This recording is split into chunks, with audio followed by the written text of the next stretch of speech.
झारखंड में आज का दिन गतिविधियों भरा रहा और सुबह से ही ईडी का क्रैकडाउन शुरू हो गया। मुख्यमंत्री के करीबी माने जाने वाले मीडिया एडवाइजर अभिषेक प्रसाद के यहां रेड किया गया इलीगल माइनिंग मामले में और झारखंड से लेकर राजस्थान तक कई ठिकानों पे छापेमारी हुई, जिसमें कुछ ब्यूरोक्रेट्स भी हैं, कुछ पुलिस के अधिकारी हैं और लगातार जो है जैसे ही मुख्यमंत्री ने ईडी के सम्मन को नकारा, जो आखिरी सम्मन था, 7वां सम्मन, जिसको ईडी ने बताया था कि ये आखिरी सम्मन है, आप 2 दिनों में बताएं कि आप कब आ रहे हैं, डेट, टाइम और वेन्यू आप बता दें और 7 दिनों के अंदर में अपना स्टेटमेंट रिकॉर्ड करवा दें। जैसे ही उन्होंने ये कहा कि ये पॉलिटिकली मोटिवेटेड है, इन्वेस्टिगेशन बायस्ड है, मीडिया ट्रायल हो रहा है, उनके इमेज को खराब करने की कोशिश लगातार चल रही है, ये तय हो गया था कि ईडी का अब कोई बड़ा एक्शन होगा। और अब यही इसके बाद जो है कयास लगाए जा रहे हैं कि जब ईडी ने वार्निंग दे दी है कि अगर वो नहीं आते हैं, ईडी में पेश नहीं होते हैं, तो पीएमएलए के धाराओं के तहत उनके खिलाफ कार्रवाई हो सकती है। उसके बाद विधायक दल की बैठक बुलाई जाती है, तमाम उन घटक की जो हेमंत सोरेन सरकार को सपोर्ट कर रहे हैं। तो गतिविधि लगातार बढ़ते रही, दोनों तरफ से सह और मात का खेल चलता रहा। बीजेपी के तरफ से ये कहा गया कि गैर संवैधानिक होगा अगर कोई नया चेहरा आता है जो कि नॉन एमएलए है, अगर उसको बनाया जाता है, उसको राज का बागडोर सौंपा जाता है, तो ये संवैधानिक संकट है। राज्यपाल को बाबूलाल मरांडी ने एक चिट्ठी लिख दिया। उसके बाद यानी ये कहा जा सकता है डाल डाल और पात पात की जो कहावत है, उस पर जो है दोनों पार्टी जो है चल रही है, एक दूसरे के ऊपर आरोप प्रत्यारोप भी लगाए जा रहे हैं। उसी तरह से इधर से ये कहा जा रहा है कि जैसे ही चुनाव आता है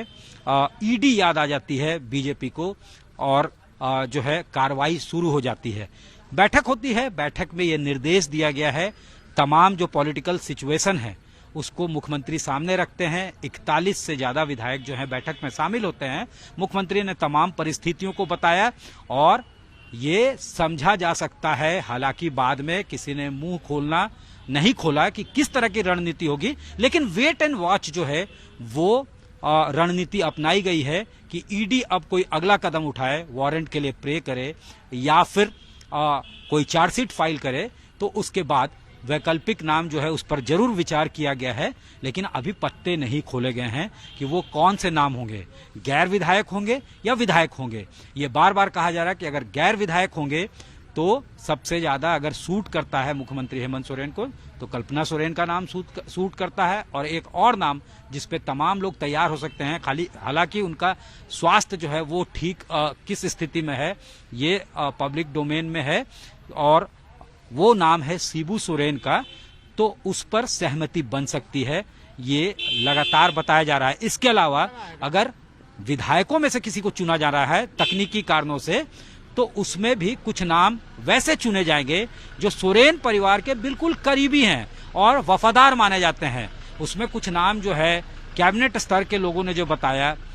नाम हो सकता है चंपई सोरेन जैसे नेताओं का या फिर नलिन सोरेन जैसे नेताओं का, जोभा मांझी हैं, ऐसे कुछ नाम हो सकते हैं जो जिस तरह से नीतीश कुमार ने जीतन राम मांझी को बनाया था, तो इस तरह का यहाँ पे भी पटकथा लिखा जा रहा है। लेकिन फिलहाल वेट एंड वॉच कि जब ईडी कोई एक्शन ही नहीं ले रही है या फिर बाद में एक्शन लेगी तो पहले से इस्तीफा क्यों दिया जाए, इस फॉर्मूले पे भी काम किया गया है। साथ ही साथ विधायकों को एकजुट रखने की तैयारियां भी अब शुरू हो गई है। कांग्रेस विधायकों ने कहा है कि तमाम विधायकों को कहा गया है कि 7 दिनों तक वो कहीं ना जाएं, यहाँ पे रहें। जामताड़ा विधायक इरफान अंसारी जो कांग्रेस से, उन्होंने तो कहा कि गेट टुगेदर की काफी आवश्यकता है, एक पिकनिक का भी वो आयोजन करेंगे। इसके पहले भी जब इस तरह का संकट आया था तो विधायकों को लेकर मुख्यमंत्री लतराटू डैम चले गए थे घूमने, तो